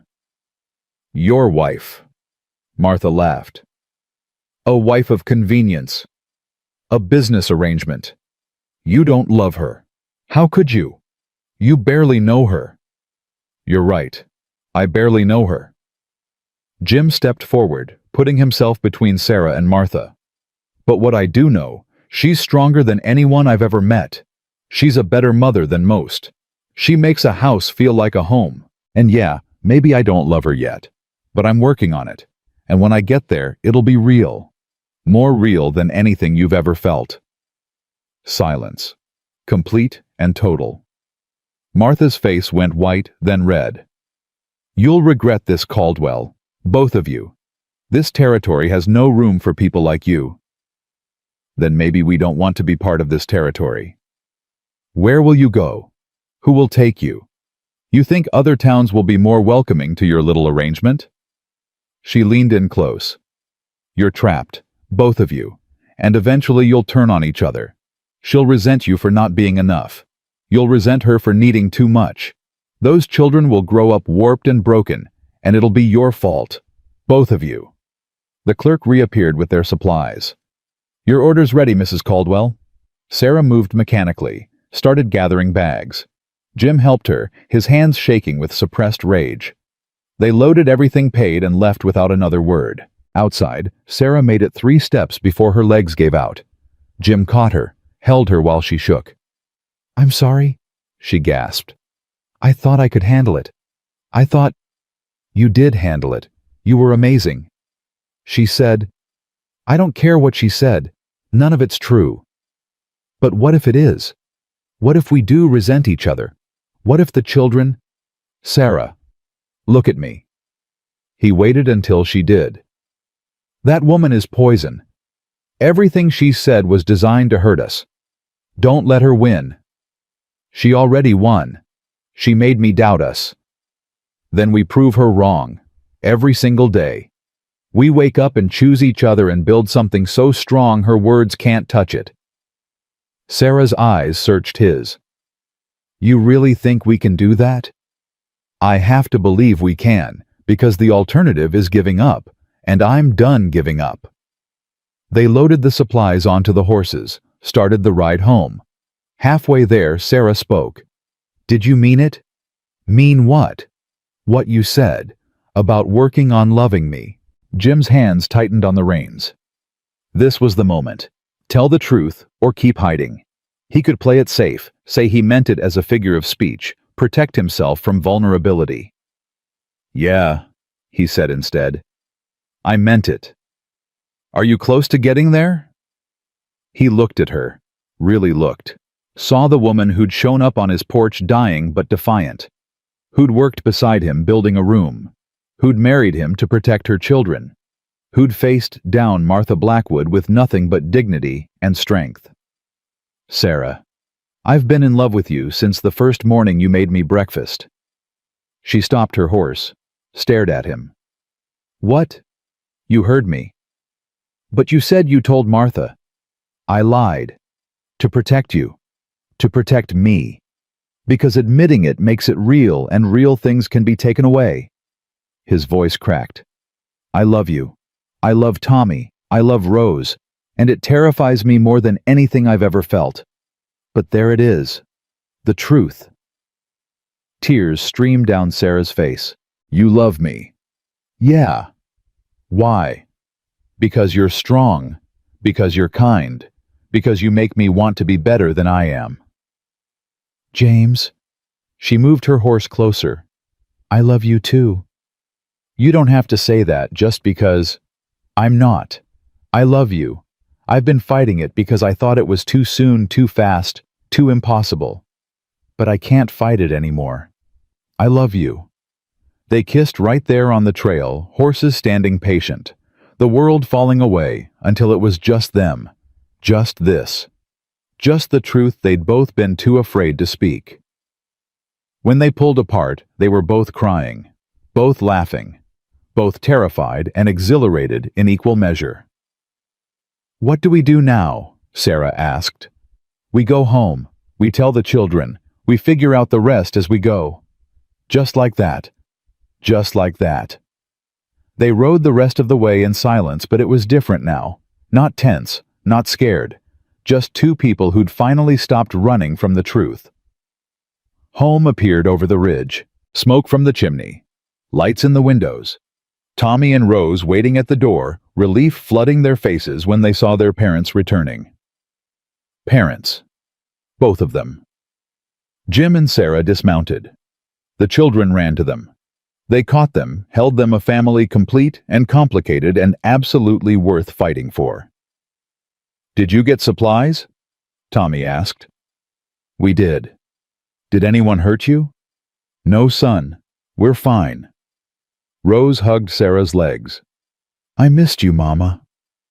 Missed you too, baby. They unloaded together, put everything away, made dinner, ate as a family, normal, ordinary, the kind of life Jim had thought he'd lost forever. That night, after the children were asleep, Jim and Sarah lay in bed, not 3 feet apart anymore, pressed together, her head on his chest, his arms around her. I'm still scared, she whispered. Me too. But I'm glad we did this. Me too. James. Yeah. Thank you for fighting for us. Always. He kissed her head. From now until forever, I'll always fight for us. And he meant it. Whatever came next, Martha's schemes, town's judgment, winter's harshness, they'd face it together. Because they were a family now. Real and permanent, and worth every battle ahead. The storm was coming. But for tonight, they were home. They were safe. They were loved. And that was everything. The peace lasted 3 days. Jim woke on the 4th morning to find Tommy standing by the window, knife in hand, staring into the pre-dawn darkness. What is it? Jim kept his voice low, not wanting to wake Sarah or Rose. "Someone's out there." Jim was up instantly, rifle in hand. "Where?" "By the barn. I saw movement. Could be an animal, but you don't think so?" "No, sir." Jim moved to the window, scanned the yard. Nothing. Just snow and shadows, and the kind of silence that felt wrong. Too still. Like the world was holding its breath. "Wake your mother. Quietly. Get Rose into the back room. Bar the door from inside." "What about you?" "I'm going to check it out." "Papa, don't. What if it's a trap?" Jim looked at his son, 9 years old and already thinking like a soldier. It broke his heart and made him proud in equal measure. "Then I'll spring it before they bring it to us. Go." Tommy hesitated, then nodded, moved silently to wake Sarah. Jim watched him go, this boy who'd become his in every way that mattered, then turned back to the window. Movement. There. By the woodpile. Definitely human. Jim's jaw clenched. He checked his rifle-pocketed extra ammunition and moved to the door. Sarah caught his arm. "Where are you going?" "We've got visitors." "How many?" "Don't know yet. Could be one. Could be more." "Then you're not going alone." She was already reaching for the shotgun above the fireplace. "Sarah." "Don't. We're partners now. That means we face things together." She loaded the shotgun with practiced hands. "Besides, you'll need someone watching your back." Jim wanted to argue, wanted to lock her in the house where she'd be safe, but the set of her jaw told him it would be a waste of breath. "Fine. But you stay behind me. And if shooting starts, you run back to the children. Understood?" "Understood." They moved out together. The cold hit like a fist. Jim's breath fogged in the air. He kept the rifle up, scanning Sarah close behind him. They reached the barn. The door was open. Jim knew he'd closed it last night. "Someone's been inside," he whispered. "The horses?" They moved in quickly. The horses were still there, nervous but unharmed. But someone had definitely been through their things. Supplies moved, tools disturbed, nothing taken as far as Jim could tell. Just touched. Violated. "What are they looking for?" Sarah asked. "I don't think they're looking. I think they're sending a message." A sound behind them. They spun. Silas Thornton stood in the barn doorway, hands raised, unarmed as far as Jim could see. "Easy. I'm not here to fight." Jim kept the rifle level. "Then why are you here?" "To warn you. You need to leave Caldwell, tonight if possible." "Why?" "Because Martha Blackwood isn't done with you. She's been to the territorial judge, filed a complaint. Claims you're unfit guardians, that the children are in danger." Sarah's breath caught. "That's a lie." "I know. But she's got half the town backing her story. Says you're living in squalor. That the children show signs of abuse. That Sarah's unstable, James is violent." Silas looked genuinely troubled. "Judge Morrison's riding out here tomorrow.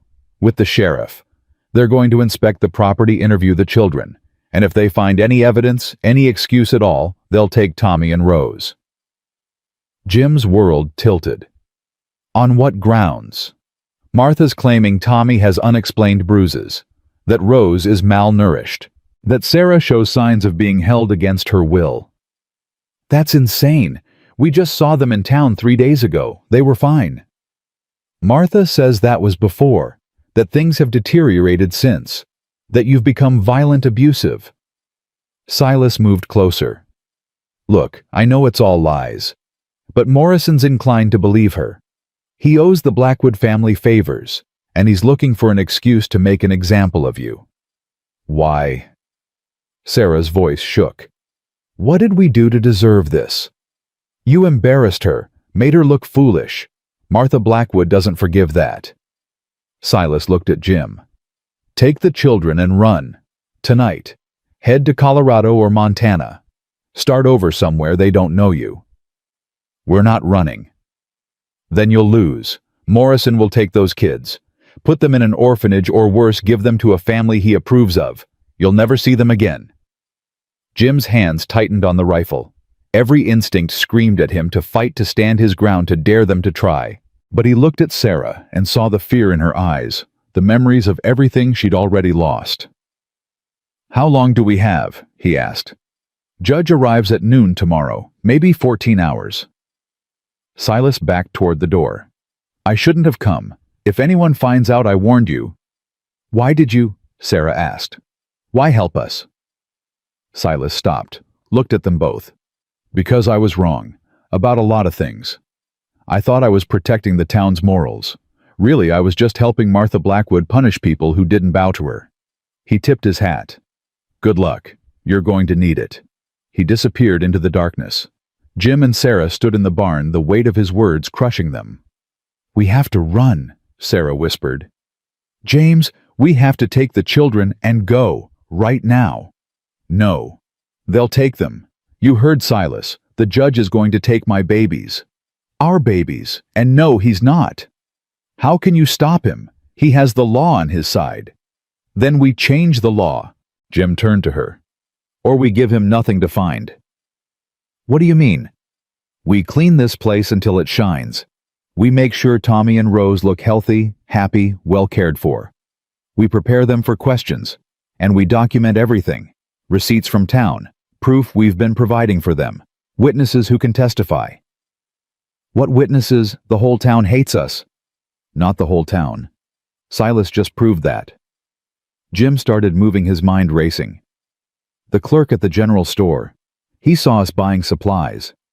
Doc Hayes, she's fair-minded. Reverend Horn, he performed our wedding. They can testify we're fit parents.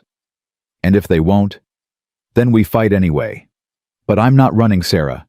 I'm done running from bullies and judges and people who think they can dictate how we live our lives." He grabbed her shoulders.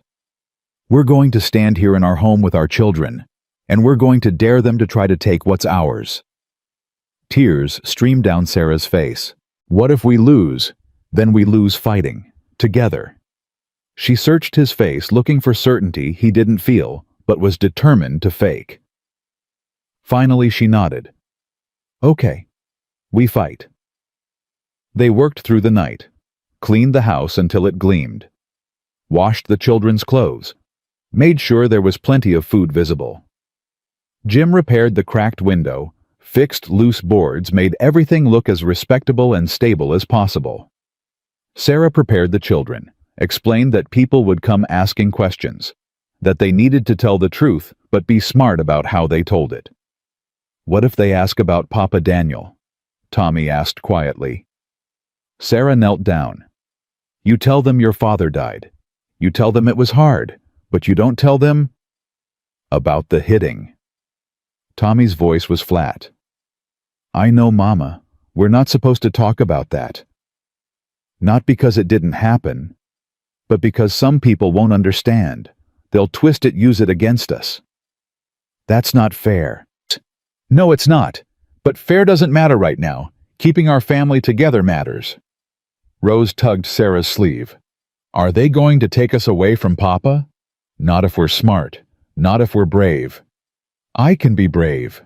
Rose's small jaw set. "Papa taught me." Jim's throat closed. He knelt beside Sarah. "Listen to me, both of you. Tomorrow people are going to try to scare you. They're going to ask hard questions. They might say mean things about your mama or me. But you remember this. We love you. No matter what anyone says, no matter what happens, we love you. And we're fighting to keep you. Understand?" Both children nodded. Tommy looked older than his years. Rose looked terrified, but determined. "Good. Now get some sleep. We need you rested tomorrow." The children went to bed. Jim and Sarah worked until dawn. When the sun rose, the house looked perfect. Clean. Stable. The picture of domestic tranquility. Jim just hoped it would be enough. "I'm scared," Sarah whispered as they waited. "Me too." "What if they separate us? What if they take the children and I never see them again?" "That won't happen." "You can't promise that." "I can promise I'll fight with everything I have, that I'll burn this whole territory down before I let them take our family." He pulled her close. "We've survived worse. We'll survive this." "I love you," she said into his chest. "I love you too." The riders appeared at noon exactly. Judge Morrison led them. Sheriff Price rode beside him. Behind them, Martha Blackwood on her horse, a satisfied smile on her face. And two men Jim didn't recognize, probably there as official witnesses. Jim and Sarah stood on the porch, children behind them. A united front. "Mr. Caldwell? Mrs. Caldwell." The judge's voice was formal, cold. "I'm Judge Morrison. I'm here to conduct an inspection of your home and interview your children." "On what grounds?" Jim kept his voice level. "Concerns have been raised about the children's welfare." "By whom?" "That's not your concern. It is when you're threatening to take our children based on lies." Morrison's eyes narrowed. "You're awfully defensive for an innocent man." "I'm protective. There's a difference." "We'll see." Morrison dismounted. "I'll need to speak with the children, separately, without you present." "No." Sarah stepped forward. "You want to interview them, you do it with us there." "That's not how this works." "Then you're not interviewing them at all." Morrison looked at the sheriff. "Remove the parents." Price moved forward.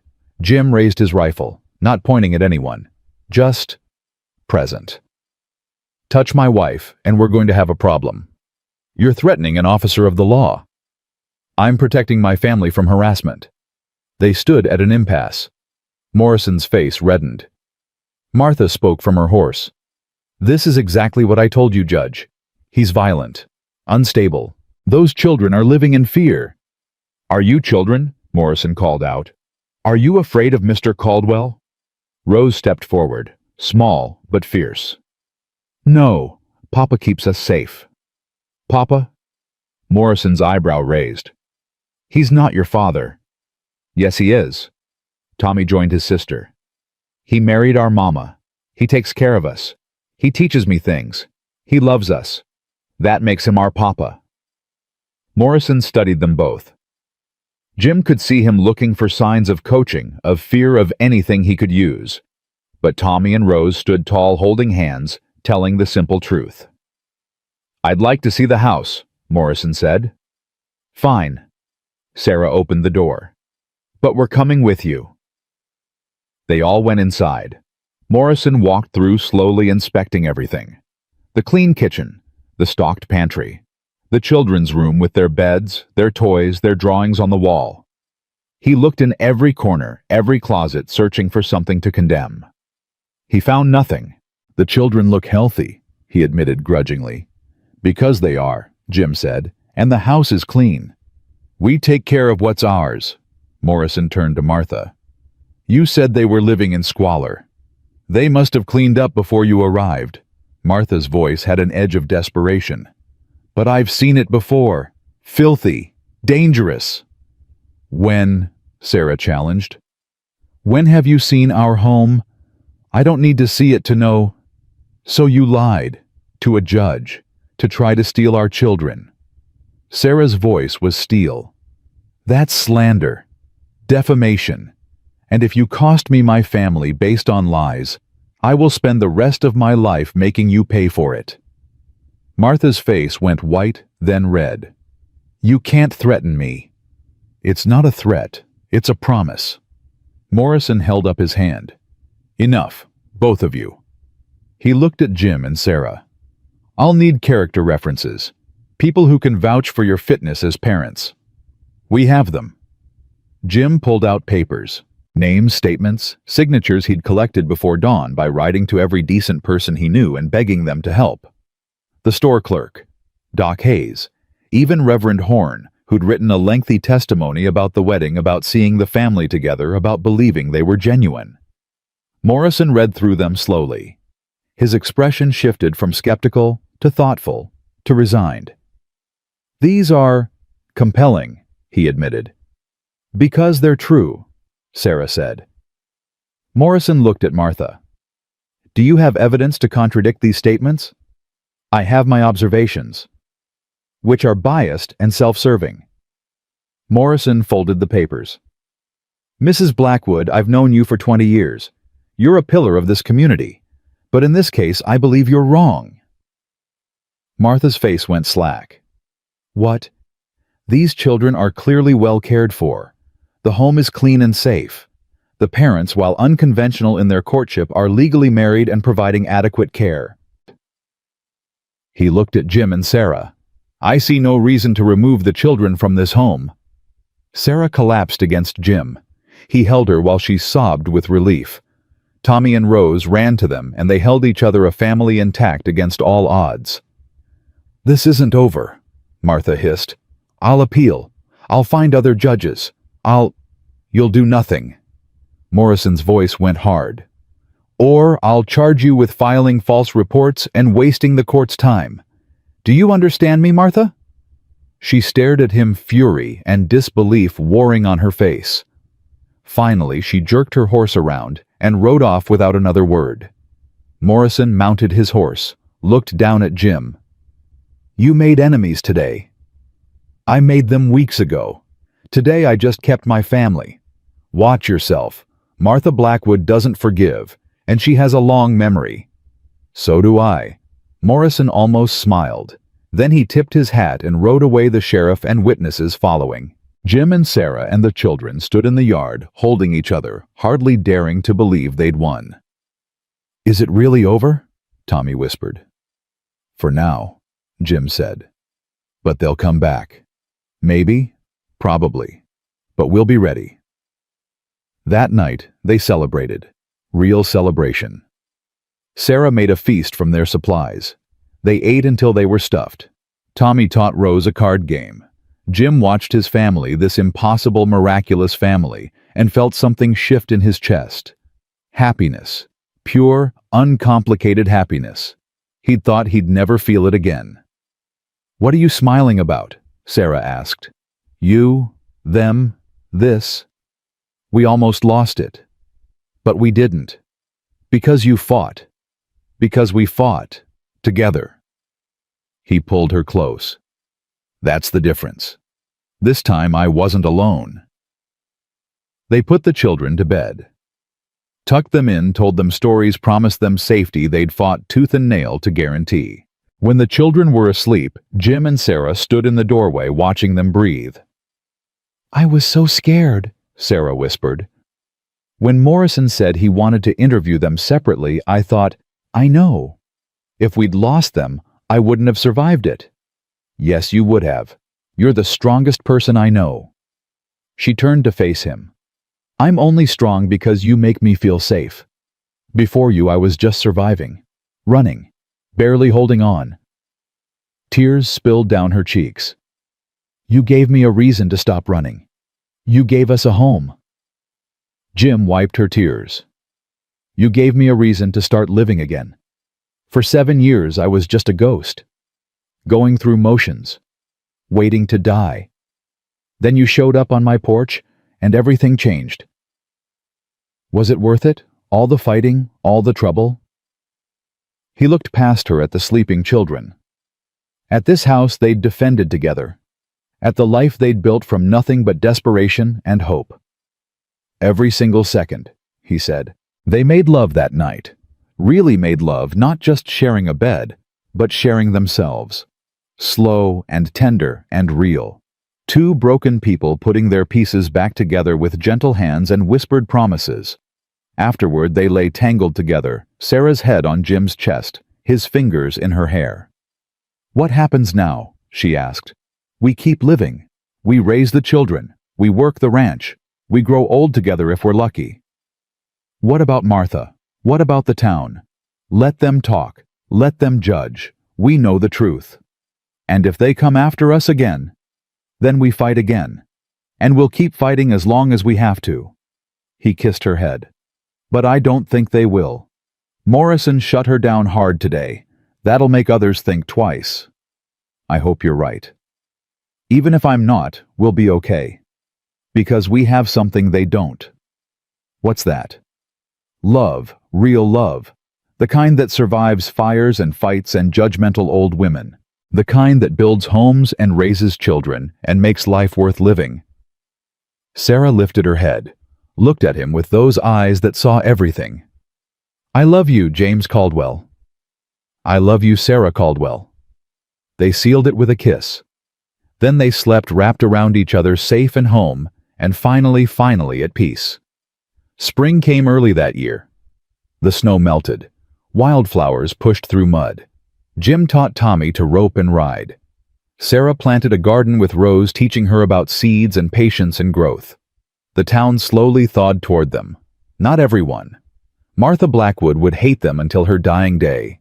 But others started nodding in the street, offering small kindnesses, acknowledging that maybe, just maybe, this strange family wasn't the threat they'd thought. Reverend Horn visited one Sunday, asked if he could hold services at the ranch for those who wanted to come. Said some folks were uncomfortable with Martha's influence over the church in town, wanted an alternative. Jim looked at Sarah. She shrugged. Why not? So Sunday services started happening in their yard. 5 people the first week, 15 the second. By the 4th week, they had 30 people singing hymns and sharing coffee and treating Jim and Sarah like they belonged. We built something, Sarah said one evening, watching the sunset from the porch.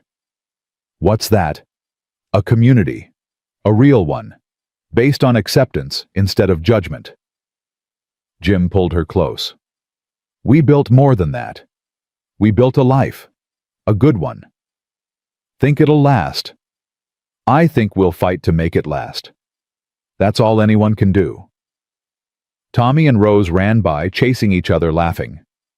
Jim watched them, these children who'd started as strangers and become his whole world. Tommy was taller now. Rose's face had filled out. They were thriving. Papa, Rose called. Watch this. She did a cartwheel, fell halfway through, laughed and tried again. I see you, little one. That's good. Keep practicing. Tommy joined his father on the porch. Papa, can I ask you something? Always. Do you ever miss your first family? Emma and Margaret. Jim's chest tightened, but the pain was different now. Not sharp and cutting, just tender, like an old wound that had healed but still ached in the rain. Every day, he said honestly. But not the way I used to. Before, missing them felt like dying. Now it feels like remembering, like holding on to good things that happened while making room for new good things. So you can love us and still love them. Yes, son. Love doesn't work like that. It doesn't replace. It expands. Tommy considered this. Good. Because I love you and I loved Papa Daniel, even though he hurt us. Is that wrong? Jim pulled his boy close. No, that's human. We don't get to choose who we love or when we stop. We just love and hope we survive it. That sounds hard. It is, but it's also the best thing we do. Sarah joined them, Rose in her arms. They stood together on the porch they'd defended, looking out at the land they'd claimed, the community they'd built, the life they'd fought for. You know what I realized? Sarah said. What's that? We're not broken anymore. We're healing. Jim looked at his wife, his children, his home, saw the cracks still there, the scars that would never fully fade, but also saw the growth, the new strength, the love that had filled the empty spaces. Yeah, he said, we are. That night, Jim carved new names into the doorframe of the children's room. Below Thomas and Rose, he added James and Sarah Caldwell family, 1878 forever. He stood back, admiring his work.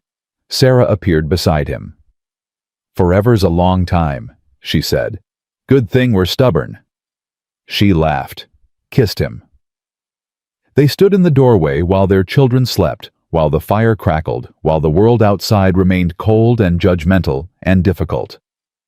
But inside, they had everything. They had survived. The winter survived, the town survived their own broken pasts and uncertain futures. They had built something real from nothing but desperation and courage, and the foolish belief that love could conquer everything. And maybe it couldn't. Maybe the world would throw more challenges at them. Maybe Martha Blackwood would never forgive. Maybe the children would grow up with scars. Maybe Jim and Sarah would have hard days ahead, but they would face it together. As a family, as partners, as two people who'd found each other in the darkness and decided to build something worth protecting in the light. Jim closed the door to the children's room, took Sarah's hand, led her to their own bed, where they'd hold each other through another night, another day, another year of building this impossible life. Because that's what love was. Not perfection, not ease, not the absence of struggle. Love was showing up, fighting back, refusing to surrender, choosing each other every single day, even when it was hard, especially when it was hard, building something worth keeping from the wreckage of what came before. And they had done exactly that. They had found each other frozen on a porch, desperate and dying and alone. And together, they had built a home. Not just a house, a home. Full of laughter and arguments and cooking smells and children's voices and love so fierce it could weather any storm. Jim held Sarah that night and every night after knowing that this right here, right now, this messy, complicated, beautiful family was everything he'd thought he'd lost and more than he deserved and absolutely worth fighting for. They had survived. They had built. They had loved, and that was victory enough for any lifetime.